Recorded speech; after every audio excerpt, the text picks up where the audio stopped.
Hi, everyone. Thank you so much for joining us today. We have an absolutely phenomenal panel to talk about organizational accountability, which is one of my favorite things to talk about. And I swear it's actually really interesting. My name's Emily Best. I'm the founder and CEO of Seed&Spark. In a moment, I'm going to have our panelists introduce themselves. And at Seed&Spark, we take an interesting approach to enterprise DEI. We're very interested in how we turn diversity, equity, and inclusion values into a lens through which we do all of the things inside the organization. And that means turning values into behaviors. But we have a 10-year history helping diverse creators from across the globe get their work made and delivered to audiences. So what we built is a platform called Film Forward. There's some folks on the call today who are actually really familiar with it and some less. And we're going to kind of use some of what we have built to foster this conversation today. We've curated a film. It's a Norwegian film. It's a comedy. We'll call it a workplace comedy. It's very short, and we're going to watch it together. And then we're going to have a discussion about organizational accountability, leveraging this film as a way to highlight some of the complicated nuances that you might find here. So with that context, I'm going to kick it over to my colleague, Martina Potratz. For a land acknowledgement. I am coming to you today from never ceded Nishinon territory up here in Northern California in Sacramento. Thank you, Emily. Thank you for getting us started. Welcome, everybody. My name is Martina. She, her are my pronouns. I'm going to start with a land acknowledgement because that's what we do with all of our sessions that we do at Seed&Spark.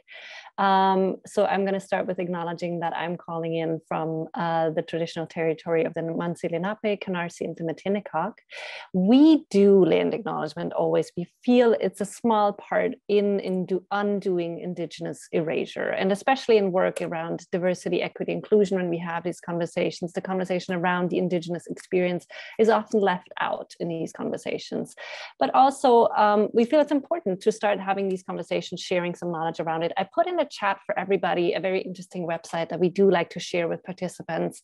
If you click on that website, what you can do is you can put in your address, or you can put in your zip code, and what you can find out is whose traditional territory you are on. And if you want to use the chat right now, you can put in the chat the territory that you're calling in from using the web link that we have provided here. You can do some research around that. That website is really good. You can go down a rabbit hole and do a lot of research. I found out some ways how I can support the people whose land I am on by doing this kind of research, and we encourage you to do that kind of work as well. And if you want to use the chat, thank you, Jen. I already see you started that. Feel free. I encourage our participants to use the chat to do that right now. I want you to get to know our panelists. I'm going to give a brief introduction who I am. I will moderate the discussion today with our wonderful panel. My name is Martina, as I said. I am the co-head of Equity and Inclusion Programming at Seed&Spark. And as such, I am in charge of creating the curricula around the movies that we're choosing, the short films that we're choosing, and facilitating conversations, courageous conversations around diversity, equity, inclusion, always using the films that we watch as a springboard. And we're going to do the same today in this session. We're using a short film that we all watch together to have this conversation with each other. With that being said, I'd love for my panel to introduce themselves, and I'm just going to go by who I see clockwise in my window. So Jen, would you like to get us started? Sure, thanks Martina and Emily. My name is Jen Fox. My pronouns are she, her, hers, and I am the Director of People and Culture at Justworks. We are a very happy customer of Seed&Spark, and I'm just thrilled to be here. This work has been game-changing for myself as well as for our company. So thank you for having me here. Thank you so much, Jen. Lara, would you like to introduce yourself? Hi, everyone. My name is Lara McLeod. My pronouns are she, her, and I am the head of diversity, equity, and inclusion for FullStory, and I'm calling from Seattle today. Thank you, Lara. And Cindy. Hi, everyone. I'm Cindy Klass. My pronouns are she, her, and I lead diversity, equity, inclusion at the RealReal. Emily, do you want to talk a bit more about your role as well? I think you have not done this. Maybe I haven't. My name's Emily. My pronouns are she, her. I am the founder and CEO of Seed&Spark. Most of what I do is make connections between incredible creators, data scientists, social scientists, product folks, and incredible clients to deliver, hopefully, like Jen said, game-changing experiences. So I'm really excited to get to the film, because I think once you watch this, you're going to have a really clear sense of why this work can be really special. And I'm so excited to unpack it with this panel. So let's get to that part. Let's do the fun piece of this work. Let's all watch a movie together. So you'll see that Christina has put in a link for us. What I'm encouraging you now to do is click on this link. It'll open in a separate window, and watch the film. The film is about 13 minutes long. Once you've done watching the movie, you can join us back in this call. Don't leave the call, stay in the call. But just turn on the call and join us again. The movie is 13 minutes. Make sure you turn on the subtitles, because as Emily said, it's a Norwegian movie. And when we come back, we'll jump right into our conversation with our wonderful panelists. We'll see you back here in 30 minutes. If you have technical issues, let us know in the chat. In 13 minutes. Did I say 30? Yeah, that's not okay. In 13 minutes, we'll see 1, 3. Welcome back, everyone. While you are transitioning back here from the film, maybe the credits are rolling, I just want to take a moment to thank All Voices for hosting this incredible group and giving us a reason to get together. And we'll talk about them more at the end of the panel. But Martina, over to you. Yes, thank you very much. So we all had 13 minutes to watch this movie. And when I watch this movie, for me, I always think this movie is a great snapshot in how accountability plays out, not only on a personal level, but also on an organizational level. And it's really an example that you can translate easily into any organization. So I want to start this conversation this way with our panel. I'm curious to know from you all which character in the film you related the most, or differently asked, who are you in this movie? If anyone wants to take it first. Yeah, Cindy, go for it. Started. Yeah. I mean, there were so many interesting interactions and characters in the backdrop of the main scenario happening with the pilot and his decision. And the couple discussing the carbon emissions in the beginning definitely feels very on brand for my partner and I, because like on recycling day, I am definitely the one keeping us accountable. But at the end, towards the end, she said, the woman says something that was really noteworthy, which was, everybody wants to do something, yet nobody does anything. And I think that really lies at the heart of why accountability is challenging. Thank you. Yes, that couple is definitely fun. Lara, go for it. I was going to say, as far as, relating this film to, an organization, especially in my role and in the role of many of us on this panel and on this call, I think there are times where we are the woman who is saying, I won't get off this flight until he leaves either. And I think most people looking at this would want to be that woman, right? In reality, sometimes I'm that woman. Sometimes I'm the parent talking to his son saying like, yeah, I don't necessarily agree with these deportation laws, but there's an election in 4 months.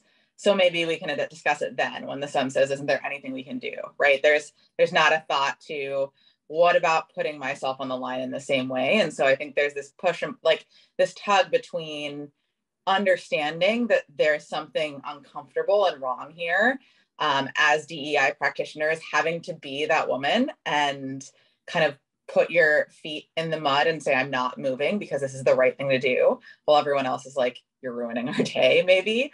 And then there's also those times where, you just don't have it. And so there's this moment of like, well, I'll deal with this later. I'll go with the system and I will try to work within the system in order to make change, but it's not going to help that person that's in need at this very moment.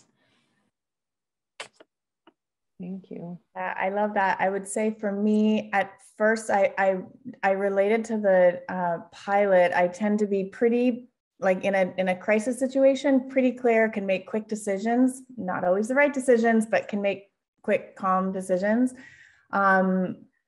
I definitely related to the parent. I have 3 children, and just that feeling of like, oh my gosh, how am I going to like explain something, you know, sort of like terrible and complicated, but keep them calm. And that little vignette really resonated with me. And then Cindy, exactly as you pointed out, I think that the woman at the end, just that, you know, sort of the imposter syndrome was the only other sort of label that came up with, is just that feeling of like, I admiration, or I'd like to think I was that person, but not necessarily sure. Like at the end of the day, I'm sitting here in my seat. So I could definitely relate to her character as well.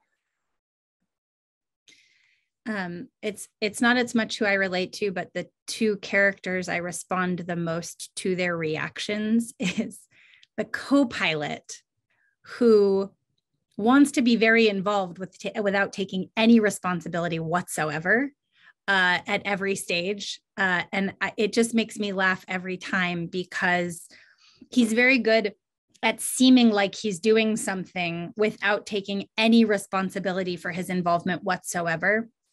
And that's that we know that character exists in our lives. And it's very interesting to think about what the organizational tolerance is for that behavior. The other thing that I always sort of respond to is the fact that the person being deported has no face and no voice in the entire film.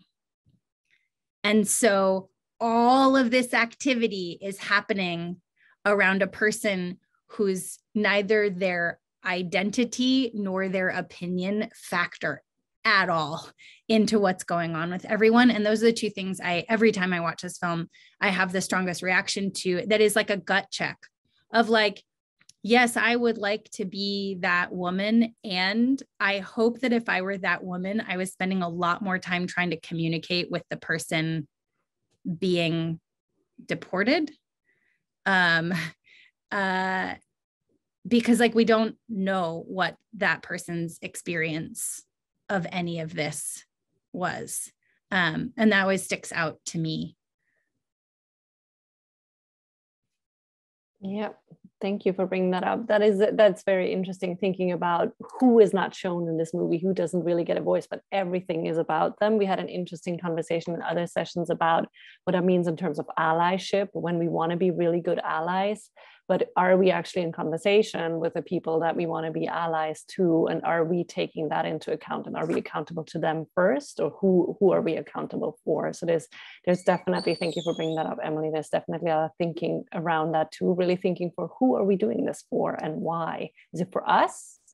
Is it for the person that we want to serve? Or is it for something that we can't quite grasp, right? Which was here in the election, the systemic change here. So that's really, I love that thinking around it. I'm curious to hear from this panel, how do you see, and I want to become a bit more specific what we mean in accountability, maybe we can explore that too in this question.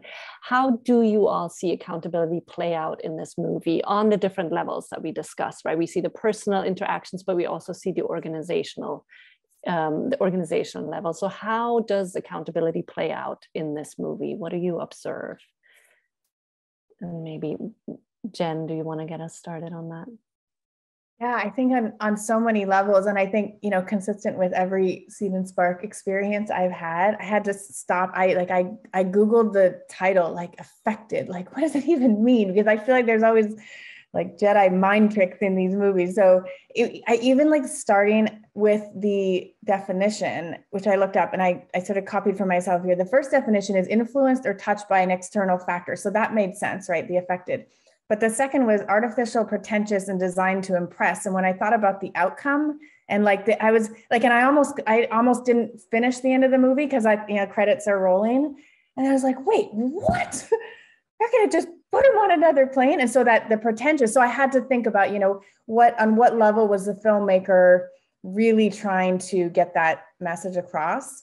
I was thinking about, back in, my own history, there was a time when I really was kind of doubling down on like personal growth and trying to sort of up my game. And I sort of learned a definition of accountability, which for me is synonymous with like ownership and integrity. And I think until that point, I had always used accountability or heard it in the context of something punitive, you know, like, especially in the workplace, right? Like, who's accountable for this? I'm probably that parent now, right? Who did this? But when I learned a new definition, it was more about like taking ownership for like things I said I was going to do, but also things that I didn't say that I was going to do. And it was sort of like an expansive mindset for me to be thinking about how can you be accountable for something that I didn't even say that I would do, but it's just a bigger picture, like recognizing that the smallest little action I can take or the inaction I can take is like somehow contributing, you know, to that end result. So I think, you know, on an individual level in the movie, it was so easy to see, you know, the different people. I mean, the guy that was clapping with the earphones on and the neck thing, and he's just like going to Maui and he's just like along for the ride.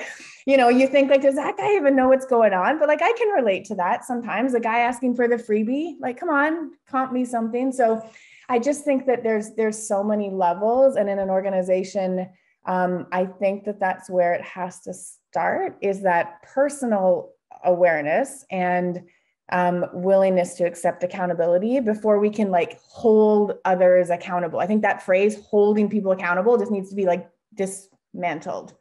So those are my thoughts. This movie reminded me a lot of an exercise I used to do at a former company when I would do DEI workshops, where you have like, you know, you hand out a worksheet that has a list of privileges and give each group like a certain amount of money to buy these privileges. And you see all of a sudden everyone holding everyone else accountable for the amount of money they were given.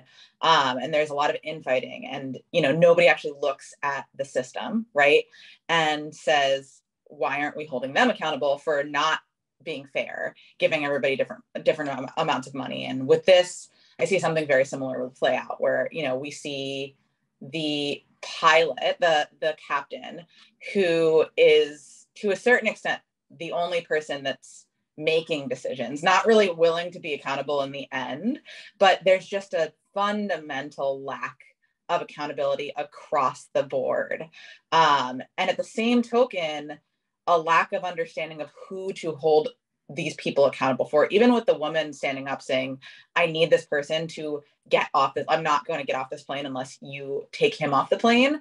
There's a lack of holding the system accountable, right? Because we see at the end, they're like, all right, well, there's another plane in 2 hours, right? And so you get to kind of wash your hands and say, I held them accountable, but who's really accountable for this situation? Is it the captain?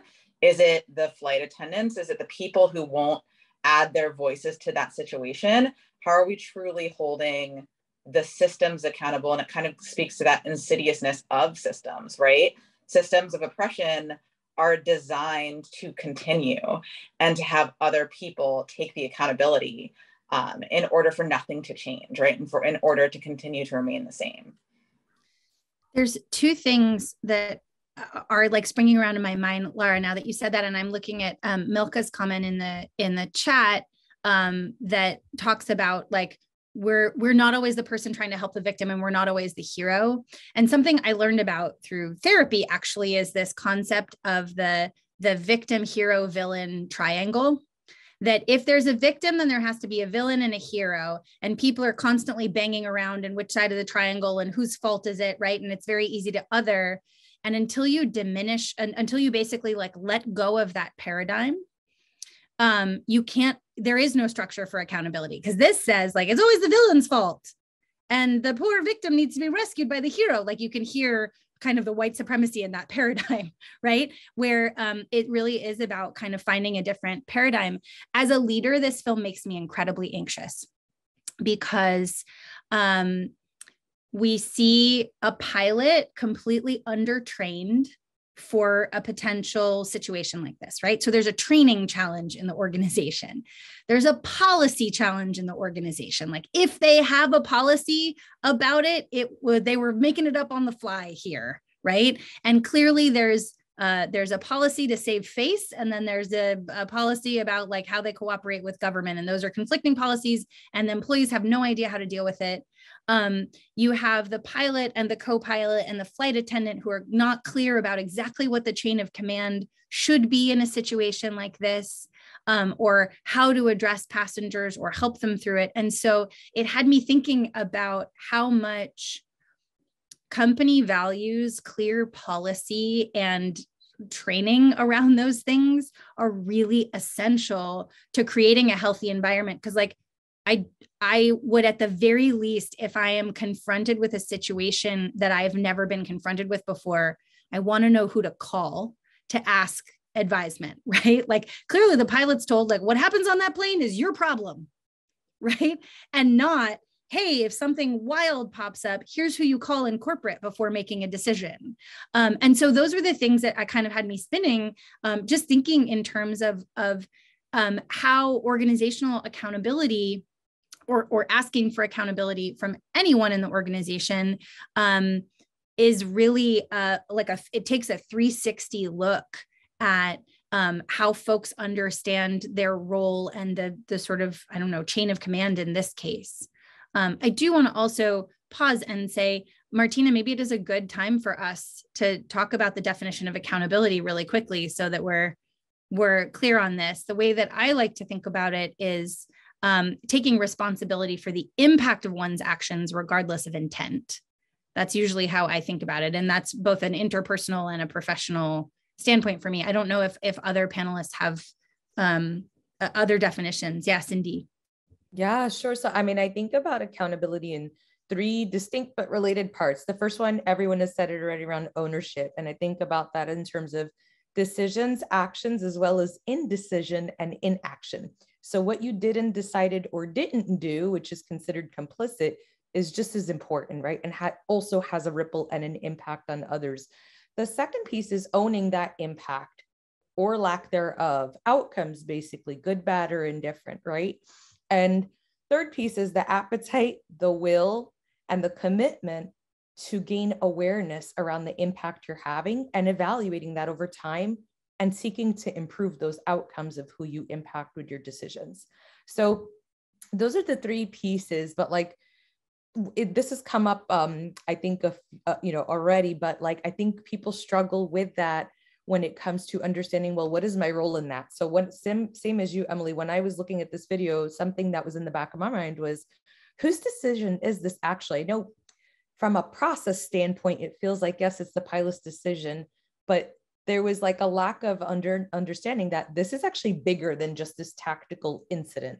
This is an incident. The conditions, the environment, the systems that Lara's talking about, the policies, the structures that make this incident possible are what we really need to click under the hood and take a look at, because we'll just be triaging and dealing with another incident. And that's not empowering employees. The pilot intent is positive, but without that larger context and understanding the larger relationship and that it was really a company decision, not an in the moment decision for him to make, it could have gone a long way in empowering the entire staff.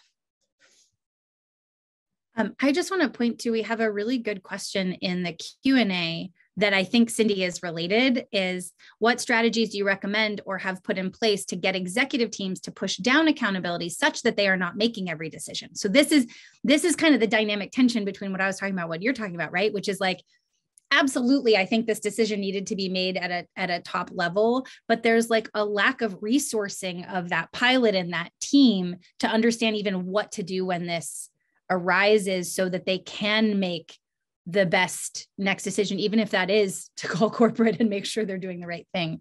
I'd be curious to hear some strategies to put in place to the question asker, anonymous attendee, uses the phrase to push down accountability, but I think what they mean is distribute accountability throughout the organization. Yeah, because that's far more empowering. Sure, I'm happy to answer that. So, I mean, I think there's definitely, we need to build capability so that leaders have that agility to respond to challenges, because the last 2-3 years have shown us, right? There's no shortage of challenges and the ability to see around corners for the next thing, right? So we can't be in all places as companies realistically of all our employees. We have to give them the tools and the resources and the training, as you're saying, to be empowered to make those decisions when we can't, when we can't have a larger conversation. I think one of the best places to look, there was reference earlier to values, Emily, is definitely company values, commitments, what you stand for, purpose, right? And really evaluating and trying to understand, well, what is our role in that context? To whom are we accountable, right? Given the topic and the subject matter. You know, and then 60% of the talent pool expects companies to do this. That's not going away anymore. The same for consumers, more and more are expecting companies to be able to make these kinds of decisions and follow through on what they say they stand for. More operationally and functionally, I think a RACI model is underrated. So for those who are hearing about a RACI for the first time, that's really just a matrix to understand who is responsible, what individual or department, who is accountable, who's making decisions. There can only be one decision maker, right? You know, who is consulted for input and feedback so that we're not those misinformed allies trying to solve from the outside instead of in proximity to those who are affected. And then who is simply informed? Who are we bringing along the journey? I love all of that, Cindy, and just build on that part. I think that I think some of when the decision making goes out is, you know, you can put the processes and whatever in place to do it, but there has to be an environment of like safety and trust and risk taking so that people see like, you know, okay, we're going to give you the opportunity to make a decision. You're not always going to get it right. And here's how we're going to respond when that happens. And I think so it's like humility, it's building, I love how you just said that, like, you know, it's building the capability around critical thinking and those values and mission-based, you know, judgment calls that you have to do. But then it's like, are we going to take the time to pause and self-reflect and see what we got right and wrong so we can course correct? Because if people see that you're punished when you make a, you know, wrong decision, then nobody's going to even want that accountability. So I also think, you know, this really comes down, going back to the idea of the RACI that Cindy brought up. It's a matter of setting expectations at each level with each person about what your responsibility is and then what your sphere of influence is or your sphere of impact.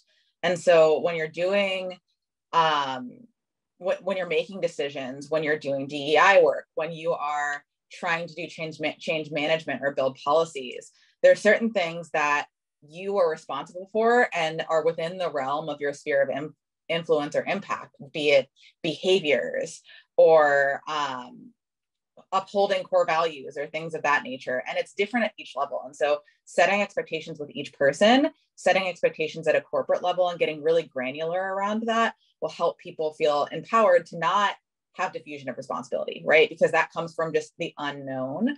So I really love the RACI model, and oftentimes there are these intangibles where RACIs don't necessarily work. And so to give people, you know, just a few expectations of what behaviors or what responsibilities fall with them in this realm, what their sphere of impact looks like, and when it's time to escalate or to bring someone else in or to ask questions and create that environment where it's okay to ask questions and it's okay to check in to make sure that that's where you should be stepping in, right? It's a really great model to start training behaviors and having everybody involved. Yes, thank you for that. I'm going to invite our audiences as well. If you have questions, put them in the Q&A as well. We're happy to dive into that as well. One thing that goes through my mind too when I listen to all of you all speak is really to think through with the pilot. What we always say is to think about hierarchy of accountability too, because he was also accountable of getting the plane off in time and he thought he was accountable for the thing he was supposed to do, which was this piece of his job, which getting people to the destination in time. And then this other thing came in and all of a sudden he was asked to make a different decision around that. But also when we hold people to account, to really take into consideration what was the set what was their sphere of influence, as Lara is saying, what was the information they had at the moment, right? What were they really, what were they thinking they needed to do in that moment? And I think in diversity, equity, and inclusion work that we do, we also always like to think about everybody you don't know what you don't know. So you only know what your lens of experience gives you, and usually you think you make the best decisions from that point of view, which I think the pilot was doing at that point, which was, I need to get this plane off in time. But then there was this whole other thing he wasn't aware of, and that was potentially also not what he thought his job was about in that moment. But to think about also when we hold people to account, what was their perspective on it? And I think that's why when we talk about accountability, how we think about intent versus impact.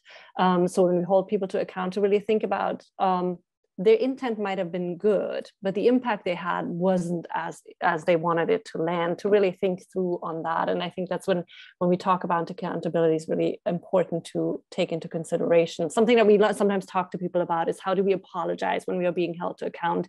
And that piece around intent and impact is really important, right?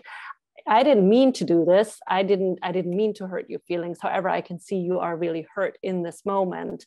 Let me think through how I can take actions that will make me look better in these moments. So really thinking about impact versus intent here as well. Emily. There's a snippet of this film that like I don't want to leave without talking about, because I'm fascinated to hear how this group in particular thinks about it. So the pilot has his bad interaction with the passenger and he locks himself in the bathroom, which honestly, I really identify with that, having two small children in a pandemic.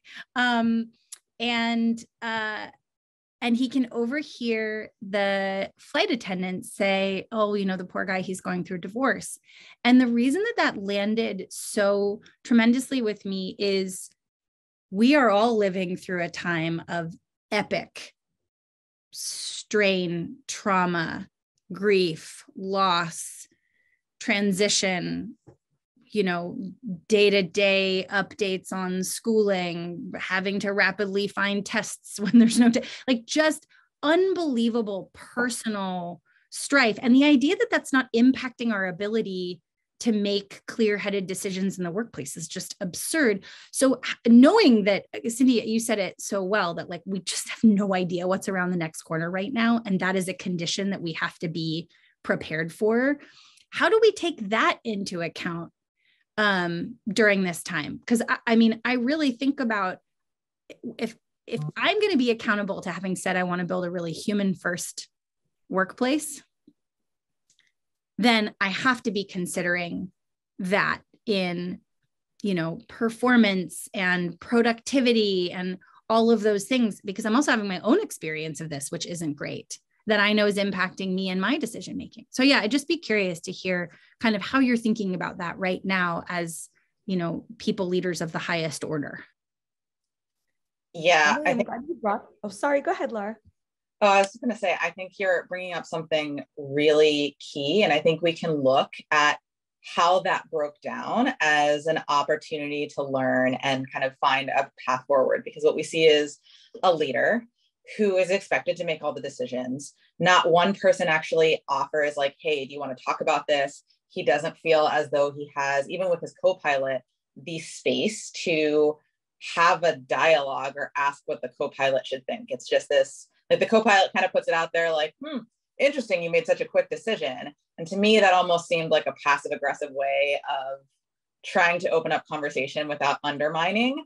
And at the same token, he locks himself in the bathroom when things get really hard. And all I see across the board is amygdala hijack, right? Like we're operating with a lizard brain now and things are getting worse and worse. And we are getting more isolated and we don't have the ability to actually talk it through with someone or say, I have no idea what to do in this situation. I need help. Like, please, someone help me or back me up. And so with that, I think what we're seeing is that there needs to be that connection, right? There needs to be that opportunity and training for people to be able to see someone's going through that and offer support, offer connection, genuine connection.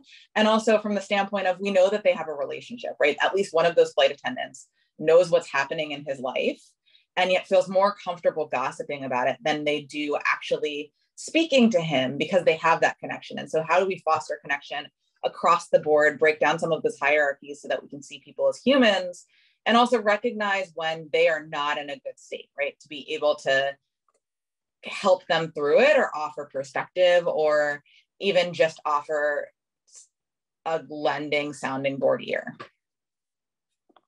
I love that so much, because what I'm also is the accountability we have to our teammates. Someone might be officially in charge, but still, as people, as human beings, and as teammates, we are accountable for supporting a leader to make the best decisions. And that's because sometimes we are in hierarchy thinking we don't get to that point, but definitely that is a piece that when we talk about accountability and talk about this movie with participants, everybody always says, people need to ask more questions. We have to have way more communication about this, because one person cannot always make the best decision in these moments. And our hierarchy thinking doesn't necessarily help. Cindy, you were going to say something as well. I was glad that scene in the movie came up, because it was very memorable for me. I definitely empathized with the pilot in that moment. You see him put his head and his hands in the bathroom. And what is it that the flight attendant says on top of the divorce? She mentions, it's really bad at human relations. And it's like, and you just really feel for him in that moment. But then also that brings us to like, right, currently in what we've seen this year with the Great Resignation. If we learned anything, it's that human-centered leadership is the way forward. And that's a new paradigm for us. Maybe, it's not the way we've always led or worked, right, in the history of work. But when you bring up some of these other things around, well-being, mental health in the face of a lot of trauma, change just rapidly, and clear decision-making, it's fast decision-making in itself is right and ridden with bias. And sometimes you're probably not going to make the best decision, although it's not always in our control.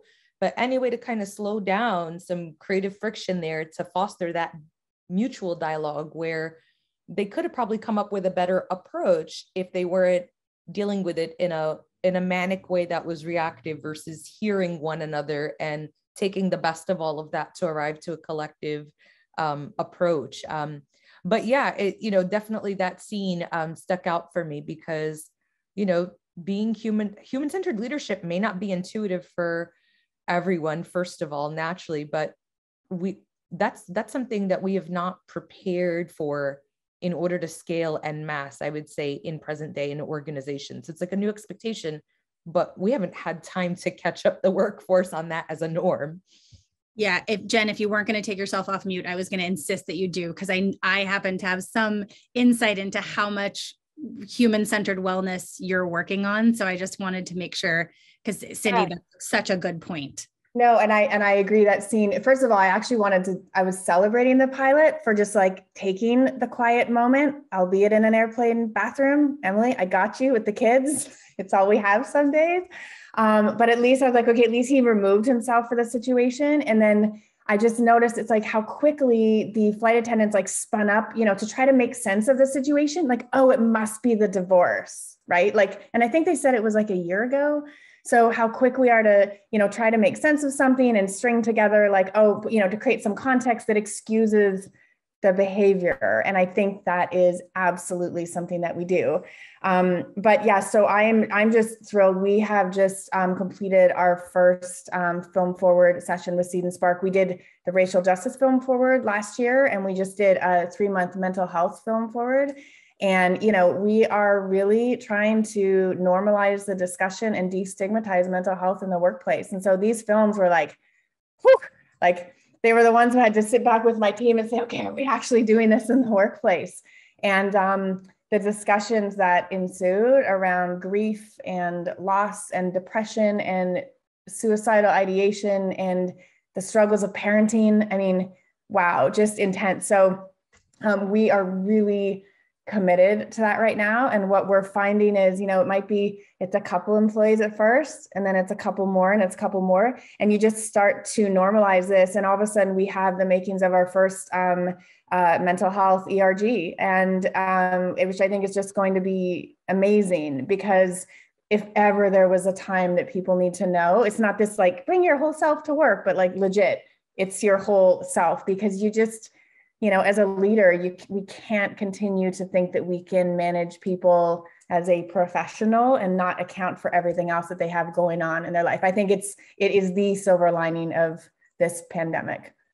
So thank you, Emily and team, for the exceptional work that we have just completed. Listen, we just plugged into what you had already been planning for months and months. I just want to highlight that this idea that we're not bringing our whole selves to work when we are working from our dang living rooms. Do you know what I mean? And like, it's a miracle that my dog has slept through this whole thing and that my kids have not burst in. Oh yeah, one of them actually got to go to school today. So the other one hasn't burst in. I mean, the line between personal and professional was always an invention that benefited a very small category of people in the first place. And we've had a structural blurring of those lines that seems like it's going to perpetuate into forever, probably, because who's going to commute now? And so I think it's just really interesting to think about like what we gain. You know, I think the work that Google's Project Aristotle did in trying to figure out like what makes really productive teams. And at the end, they were like, oh, it's psychological safety. Like, it doesn't matter if you have a bunch of 10x developers on a team. If there's no psychological safety, they're simply not as productive as a team with a high degree of psychological safety. And that is very much a part of, do I feel like I can ask the risky question? Do I feel like I can say the risky idea? Do I feel like I can tell my boss that I don't think that's a good decision? Like, can I not be the co-pilot? Can I say actually what I think, as opposed to just saying, yes, boss, that's the right thing to say? So it's interesting to think about that as we think about the opportunities we have also to build effective teams in this time, leveraging all these new tools. I'm realizing now we are at time, and so I want to respect everyone's time today. You're all amazing. I learned a lot. I was typing furiously some notes for myself to take away later from some of the brilliant things that you said. And I want to just thank everybody on the call, Martina, our moderator, and the brilliant curator and curriculum developer of all things Film Forward. Thank you for joining us on how to infuse accountability at your workplace. This has been presented by All Voices in partnership with Seed&Spark. And All Voices, if you don't know, and you should know, is an employee feedback management platform that enables employees to anonymously and safely report harassment, bias, and cultural issues directly to the company's leadership. Accountability. And the cool thing is we just recommended them very strongly to one of our clients who is having some challenges with employees feeling really safe voicing their opinions. Seed&Spark, we power stories from everywhere, and we bring them into workplaces for employee engagement, training, and intelligence. And I'm just really excited. Thank you 1 million to Jen, Cindy, Lara, and Christina, and the All Voices team as well. And it's 12 on the nose, so we're going to stick the landing. Thanks everyone so much for your engaged participation, and we hope to see you soon. Thanks. Thank you.